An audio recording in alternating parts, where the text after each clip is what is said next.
Scorpio, this is for you. Para to sa Scorpio, ano na mga plano mo sa buhay? Scorpio, simula sa araw na to. Ngayon ay May 19, 2024. Ano na ang mga plano ninyo, Scorpio, kung ikaw ay Scorpio para to sa'yo. At ito ay general reading, guys. Okay, I need 3 messages for you. Para to sa'yo. Okay, gusto mo ng bagong trabaho may bilang sa inyo at meron ka rin mga pinagsisisihan sa sarili mo. Okay, Scorpio. Tingnan natin ang message for you. I need 3 messages para sa iyo, Scorpio. Ano na mga plano mo sa buhay simula sa araw na to? Okay. Plano ng mga Scorpio. Okay, release na mga sakit sa puso nila. Release na ang kanilang mga ka-third party. Okay? This is Three of Swords and Reverse. Okay. At hanapin ang sarili. Okay? Kumbaga, hanapin na lang simula sa ngayon ano pa talaga ang purpose nila sa life. Pag sila ay tumanda na, okay, nag-iisip-isip sila. Okay, Scorpio, nag-iisip-isip ka ba? At Two of Cups in Reverse. Parang, pag ito ay naka-upgrade, guys, kayo ay naka-connect sa inyong soulmate o sa inyong mahal, minamahal na malayo sa inyo, but ito ay naka-reverse. Ang ibig sabihin nito, mukhang naglalaylo muna kayo sa inyong iniirog na to, okay? At meron kayong purpose na, may iniisip na kayo sa inyong buhay, kung ano na ba talaga ang dapat ninyong gawin. Ano na, simula sa ngayon ang dapat kong unahin. Okay, the Hermit is here. Nasa silent mode kayo, maybe. Mukhang, kung kayo ay dealing sa third party or kayo ay na-heartbroken, okay? Ito ay naka-reverse. Ibig sabihin nito is, pinapalayan nyo ng inyong sarili at pinapalayan nyo ng inyong naging karelasyon. Okay. I need message for Scorpio. Mga plano ninyo, guys. Simula sa araw na to, May 19, 2024. Plano ng mga Scorpio. Ipakita mo ang plano ng mga Scorpio. Iniisip nila o maaaring mangyari sa kanila. I need message. Thank you. Okay. Hanapin ang sarili at magpalago sa inyong money maybe. Kayo ay maybe marami din kayong mga responsibilidad, guys. Maaring marami kayong problema sa inyong family at kailangan ng more money pa, more income. Okay? Scorpio, tingnan natin ang mga message pa dito. Okay. Justice in Reverse is here. Justice in Reverse. At, yeah, guys. The Empress is here. And the King of Coins. Okay, the Empress and Reverse, guys.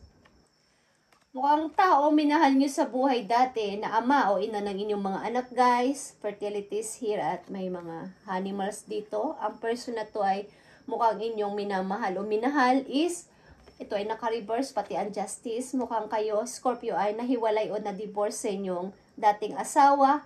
Is, andito ang King of Pentacles. Mukhang kayo ay, ngayon ay, nandito sa lugar na kayo ay naghahanap talaga ng mas mapaunlad pa ang inyong sarili, lalo na sa money. At maybe marami kayong responsibilidad sa inyong family. Okay, marami kayong mga ginagampanan para may kaugnayan sa money. At kailangan na dito ka mag-focus. Okay. Kung kayo ay mga 40s pataas o edad, guys. Okay. Tingnan natin, Scorpio, ang mga messages ko para sa iyo sa inyong hinaharap o sa mga paparating na buwan o taon. Okay, tingnan natin, Scorpio. Mukhang nirelease nyo na ng tuluyan ng inyong nakasama sa buhay, maaring ina ng inyong anak or ama ng inyong anak, Scorpio. Nirelease nyo na ng tuluyan o inaalis nyo na muna sa inyong isipan sa ngayon sapagkat ang priority nyo ngayon ay magpaunlad pa at magpadami pa ng inyong money. Mukhang sa company, maganda ang posisyon nyo sa trabaho, guys. Okay? Tingnan pa natin ang messages para sa iyo, Scorpio. Mga plano ng mga Scorpio o mga dapat ninyong malaman para sa inyong mga susunod na buwan o taon. Scorpio. I need message for Scorpio. 7 of Swords. Okay. May mga iniiwasan din kayong tao, guys. May iniiwasan din kayong mga tao na nagpasakit sa inyong puso. Okay? Tingnan natin. 9 of Swords and Reverse, guys. And King of Pentacles. Okay, guys. Mukhang natatalo at natatalo rin pa kayo ng inyong mga nakaraan, but pinipilit nyo tong alpasan o palayain ng inyong sarili sa nakaraan. Parang ghost ng nakaraan. Okay, mga nakaraan ninyong relation na nahirapan kayo is pinipilit ninyong maging ito ay mai-release na ng tuluyan at mag-focus sa inyong hinaharap. Okay, mukhang may mga iniiwasan din kayong mga tao na nagsinungaling sa inyo o kapag gumawa ng nakakasakit sa inyong kalooban, iiwasan nyo o iiwasan nyo simula sa araw na to. Okay? Marami na kayong may napagtanto kayo ba? Kumbaga mayroon kayong namulat ang inyong mga mata sa katotohanan na hindi pala ako dapat mag-stay dito ng napakatagal. Kailangan ko pang, kumbaga mayroon pa akong dapat palang mga unahin. Paano na ako, tumatanda na ako, okay, nagkakaedad na ako, ano pa ba ang mga dapat ko pang gawin? Tingnan natin ang inyong pag-ibig, guys. Ano ba ang nangyari dito sa inyong pag-ibig? Tingnan natin, guys. Ang mga messages dito about sa inyong pag-ibig. Scorpio, tingnan natin. You are enough, okay? The person you are meant to be, will you be with will love you the way you are. You don't need to change. Okay, Scorpio? Sa tao makikilala nyo sa inyong kasalukuyan o sa inyong near future na makikilala ninyo tao is maaring wala ka nang dapat pambaguhin, Scorpio, at tanggap ka niya anuman ang nakaraan mo, anuman ang mga nangyari sa buhay mo, tanggap ka ng tao na to at wala ka nang dapat pambaguhin. Yun ang sinasabi niya. Okay? O yan din ang sinasabi mo o sasabihin mo sa person na makikilala mo. Okay? Na wala na siyang dapat pambaguhin sapagkat tanggap mo kung sino siya at anuman ang mga nakaraan niya. Okay, Scorpio? Mga messages pa para sa iyo, Scorpio. Para sa iyong mga plano o mga iniisip. Okay?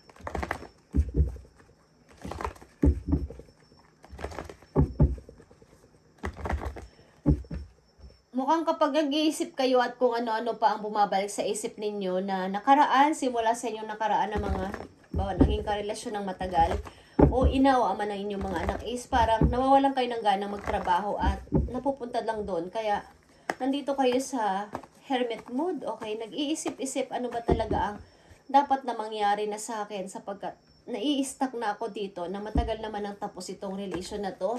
Okay? Maybe may anak kayo sa tao na yon o may anak sa inyo. Okay. Tingnan natin ang mga paparating pang messages sa inyo na gustong iparating sa inyo ng iyong guidance. Scorpio, tingnan natin, guys. May mga hinanakit ka, Scorpio, sa iyong puso na hindi pa rin matanggal kahit anong gawin mo. Okay? Yun ang nagkakaroon ka ng struggle dyan, yung emotion mo. Okay? Nagkakaroon ka diyan ka nagkakaroon ng pagda-down. Nada-down ka kapag naaalala mo yung mga pain, yung mga sakit na dinulot sa'yo ng tao na to. Oh. Mga taong malapit sa'yo na nakit sa'yo. Okay? Mga paparating na mga messages sa'yo. Shadow. Ito ay moon. Okay. Hanggat hindi mo tinatanggal ang mga kung ano man talaga ang nakaraan sa'yo na masakit, diyan sa kalooban mo, tuloy at tuloy na magre-reflect yan sa'yo katulad ng shadow. Ito ay the moon, okay? Mukhang may mga sikreto kang itinago sa iyong partner o may mga tinago rin sa iyo ang partner mo at nagre-reflect kahit sa kapumunta, hindi talaga mawala-wala, okay? New beginning, okay, nakikita mo ang new beginning para sa iyo, Scorpio. Naghihintay. Temptation is reverse. Ang ibig sabihin nito, gusto mo na talagang talikuran kung ano man ang mga nangyari sa iyo na masasakit at kung ano man ang mga unhealthy habit mo, unhealthy relationship, gusto mo nang iwan. Okay. Mukhang ito ay nagpalala ng nararamdaman mo. Okay. Marami kang kinikim-kim dyan sa dibdib mo na sama ng loob, Scorpio. Okay. Sorry. At maring humingi ka ng tulong, okay? Kung saan ka man na nagpipray, kung kanino ka man nagpipray, okay? Kung ano man ang pinapaniwalaan ninyong, kung saan man kayo naniniwala, guys, basta nasa katotohanan, mukhang humingi kayo ng tulong o help sa kanila, na tulungan kayo sa inyong mga gagawing pagpapasya para maging balance ang lahat, okay? mukhang kayo ay nakapag-isip-isip ng maayos. At marami kayong planong gawin sa inyong future. Mukhang naisip nyo na, ya, tumatanda na ako at ano na ba ang dapat kong unahin sa ngayon. Ang magmukmuk dito sa old situation ko o mag-start na ako na ihanapin ang sarili ko. Okay. Ano pa mga messages mo sa mga Scorpio na nandito sa reading May 19? May 19, 2024. May 19, 2024. Mga messages mo sa mga Scorpio na gusto mong bigyan ng mensahe sa araw na to. I need message. I need message. 9 of Cups. Okay. Kung ano man ang inyong mga wini-wish, maaring meron kayong gustong, meron kayong sumasaya ang puso ninyo kapag kasama ninyo ang family ninyo. Kahit na medyo malayo at ang nabibigay nyo naman ang gusto ng inyong family. Okay. Mukhang doon lang is fulfilled na kayo at kompleto na. Okay. Ano pa mga messages mo sa mga Scorpio? Page of Wands. And 6 of Swords. Okay guys.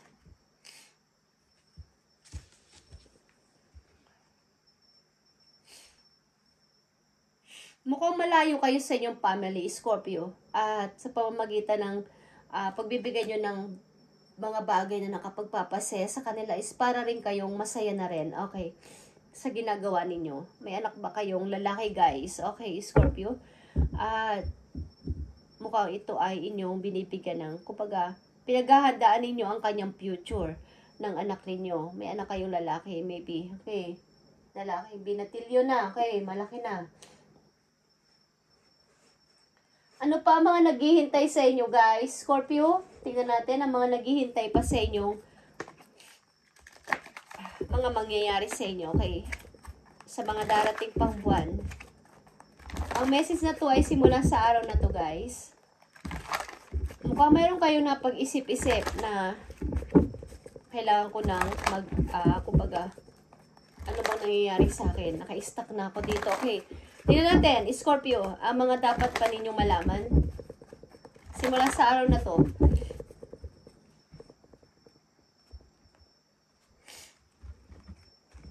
Tingnan natin, Scorpio. Ano pa mga dapat ninyong malaman, Scorpio? Simula sa araw na to, ipakita mo ang message para sa mga Scorpio. Decision. Okay, Scorpio? Decision is here. And this is number 15. Okay. Mukhang nag-decision ka para sa iyong happiness at sa iyong freedom. Because ang 15 is 6 is your happiness, your freedom. Ito ay harmony, okay?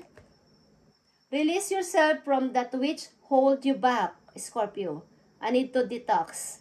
Unnecessary worry based on a lack of self-confidence. Okay? Kaya nandito to. Need to detox, Scorpio. Meron ka pang galit o hinanakit sa iyong kalooban. Okay? Just saying. Nararamdaman mo yan. Kung isa kang Scorpio, meron kang galit sa iyong puso sa nanakit sa iyong tao, sa iyong past. Hindi ko alam kung naging asawa mo. At kailangan mo mag-detox o mag-cleansing ng iyong sarili. Okay? Kailangan mo magpatawad. Mahirap man yun. Madali lang sa nagsasalita ng magpatawad. Pero, kaya nga may guide at may nagsasalita sa inyo na binibigyan kayo ng guide or ginagamit para bigyan kayo ng guide is time to cleanse na. Okay? Cleansing. O mag-forgive kung gusto nyo lang. Okay, Scorpio? And release yourself from that which hold you back. Kaya nandito ang mga temptation in reverse at Empress in reverse, Justice in reverse.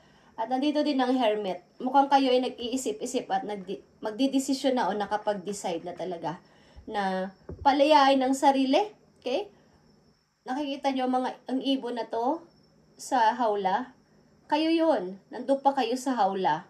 So you need to decide na maging malaya sa iyong nakaraan, Scorpio. Palayain ng sarili at maging masaya. Okay? Nakikita mo yung mga kasamahan mong ibon dito. Okay? Kung ikaw ito, Scorpio. Okay? kumbaga bukas na yung pintuan para ikaw ay lumipad na o mag-transform na, mag-changes na. Okay? Nandito rin ang new beginning for you, Scorpio. Bukas na ang pintuan o naghihintay na ang new door para sa'yo. Ito ay 0. Okay? Bagong pasimula for you. Something, guys. Nag-iisip-isip ka na ng bagong direction ng iyong buhay. Okay? At isa good news. Okay? The word is here. Gusto mo na talagang ng bagong mundo rin, bagong buhay, at rebirth. Okay? 21 is rebirth, guys. Is a very happy ending. Coming full circle, spiritual growth and insight. Okay, mukhang i-release mo na lahat talaga. At nag-iisip kang i-release na to. Nag-iisip-isip ka. At maybe, nasasabi mo minsan, nasan ang justice for me? Bakit ganito ang nararamdaman ko? At bakit ganito ang nangyari sa akin? But ganun talaga, Scorpio, ang buhay.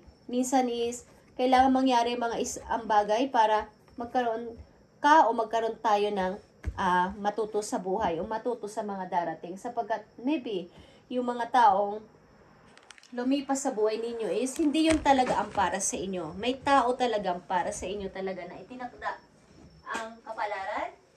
At kumbaga, naging part siya ng buhay mo, naging part ka ng buhay niya. So hanggang doon na lang yung inyong samahan at kailangan yung mayroon pa kayong misyon na may makikilala pa kayong iba. Okay, kaya nandito ang Hermit. Okay, guys? Kailangan mo mag-decide, Scorpio, at para sa'yo din pagtanda, para din sa yung future, okay? Nag-iisip-isip ka. Mukhang yung, hindi ko alam kung ito ay third party, guys, at mahal na mahal mo ang person na to. Malayo man kayo, but ito ay naka-reverse. Hindi ko alam kung ini-ignore mo or gusto mo na talagang i-ignore ng tuluyan. Okay, thank you, Scorpio, and kung yan ang nasa isip po at yan ang dapat mangyari yan ni Scorpio, okay? At kaya nga nandito itong mga messages na to sapagkat ito ay pinaparating sa inyo o sa iyo. Okay? Thank you and God bless you, Scorpio.